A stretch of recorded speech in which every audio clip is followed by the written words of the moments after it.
because people are voted there to go and represent the views of the people. And when you curtail the members in the House, you're simply shutting up the people out there. So I think the presiding officers can do better on that score. But again, like I said, is that it's so surprising, for argument's sake, the issue of the opposition member leader in the House.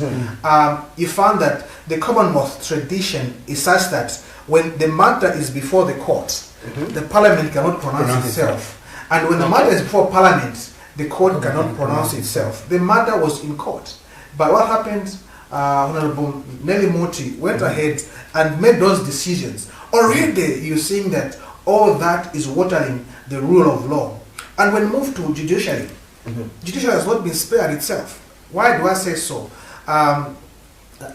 President HH, when he was in opposition, he did hint that there was need to strengthen the judiciary because it's our last resort in terms of to get justice when we think our rights have been taken away.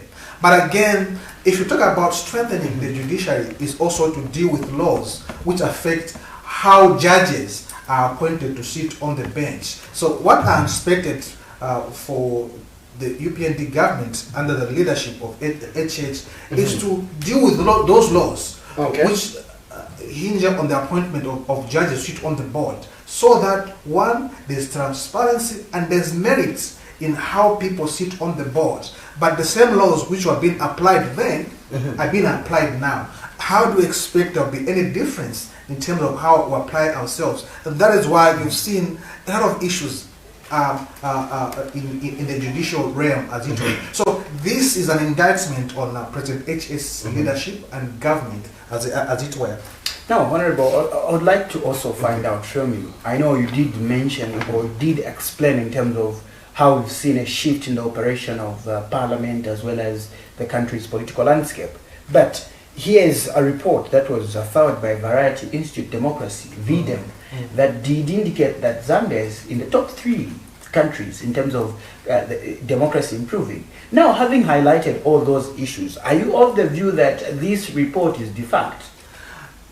So, allow me just to say one thing. So, for me, I've been my background is in research and content evaluation, and I've applied myself in the area of research for about 20 years. And when that report came, and because I looked at what is obtaining on the ground, there's a huge disparity on the pronouncement of the report, and also on what is obtaining on the ground in view of the things I have highlighted.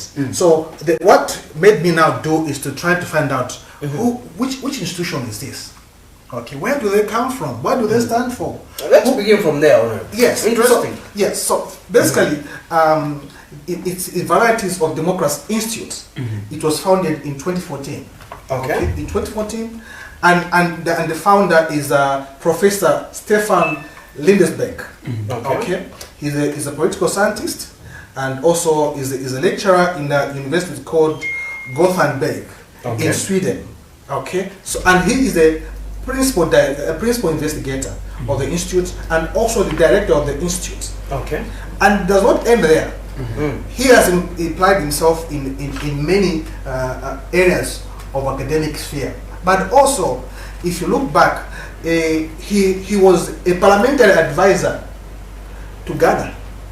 Okay, he was parliamentary advisor to Ghana. Yes. Okay, and that rings a bell because right now we have advisors at State House of that nature, as it were. And two, I wanted to, because even as they are collecting this information about what is obtaining here in Zambia on the ground, what mechanism have they put in place? Okay, and I discovered that actually they have an office here in Zambia, and which is being led by a lecturer called Njekwa Mate, who is the regional manager for that institute. So now, for me already, and I'm asking these guys, they went to collect data as what is obtaining here in Zambia. For example, I looked at their approach in terms of dealing with the matter of they look at about 60 indicators which are put in thematic groups. For example, on the quality of governance and the well-being of the economy, and also and other aspects, you know, inequality, social inequality, and so on and so forth, and all that. And when I look at these thematic issues and what is obtaining on the ground, it's to the contrary. And I ask myself, why did these people, Mr. Jekwa, Mate, and his team collect this data to say that we are a thriving democracy? I'm asking myself, who's fooling who? Because you see, I was in PF, and I know for a such windows to advance your cause. An example.